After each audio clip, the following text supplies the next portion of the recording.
Hello, I'm Klaus Andersen. Today is the 23rd of October 2018. I just want to talk real quick about what I think has been the trade of the day in the DAX. This is the 5-minute chart. I'm going to do it a bit faster today. The idea is to keep these videos kind of short, so you just get a quick bite of price action every day. I marked 2 trades today.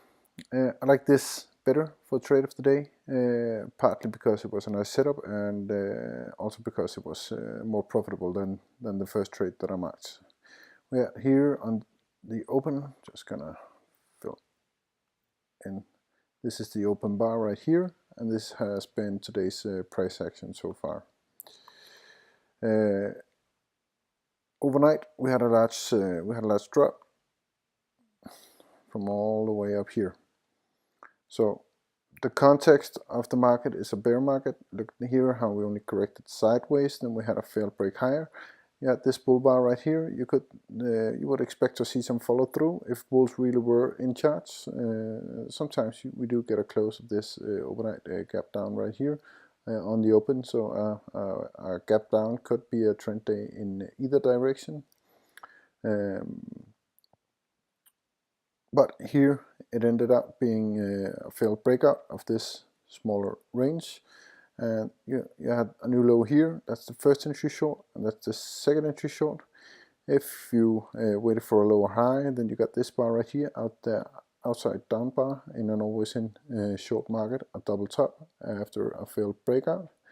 The signal bar is it's okay. The context of it being an outside bar closing near the lows after 2 bear bars and a failed breakout attempt makes it a good signal bar.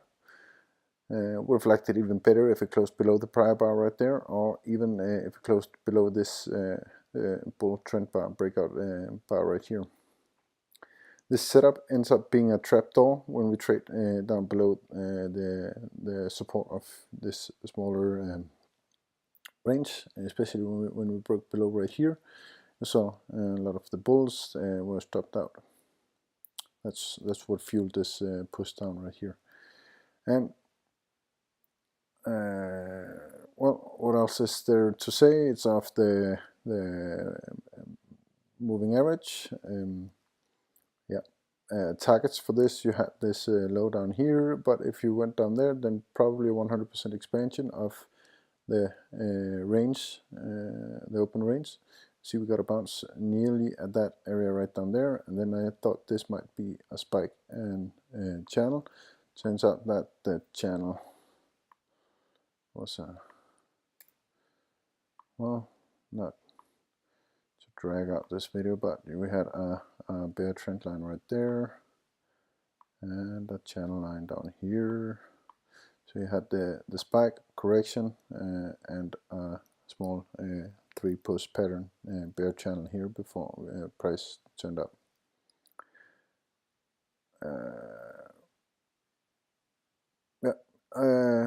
Problems with this trade right here. You had the open bull reversal on the 15-minute chart, and this is you had a strong bull reversal bar on the 15-minute chart. Opened here, traded down, traded up, and closed on this bar right here. So imagine these 3 bars combined. That's a strong 15-minute bull bar. The follow through on the 15-minute chart not as good, and then you had this push up here. It was a bull bar with a tail above, and then you get this bar on the 5-minute chart. So, but that open bar on the 15-minute chart was talked to the advantage of the bulls, but was overruled later on here when we got this sell-off. Also, the signal bar could have closed lower. Just the first trade I took, just want to touch on that real quick. Open bar, you had this sell-off, massive sell-up of the overnight right here, and then open bar, bear bar, closed on the low, sell below this bar right here, and it was enough to get you a scalp, and then you would have been stopped out break even immediately after. Then think about going long here. It's just into this resistance area in an always in short market. Could be open reversal if you took it. then you would have gotten your 10 points, but not until this bar, and then you had to sit through this in here. So bit risky going long here, but the open technique worked out fine for a scalp, and this was the better trade to wait for. And that's it for now. I'm Claus Andersen. Have a nice trading week.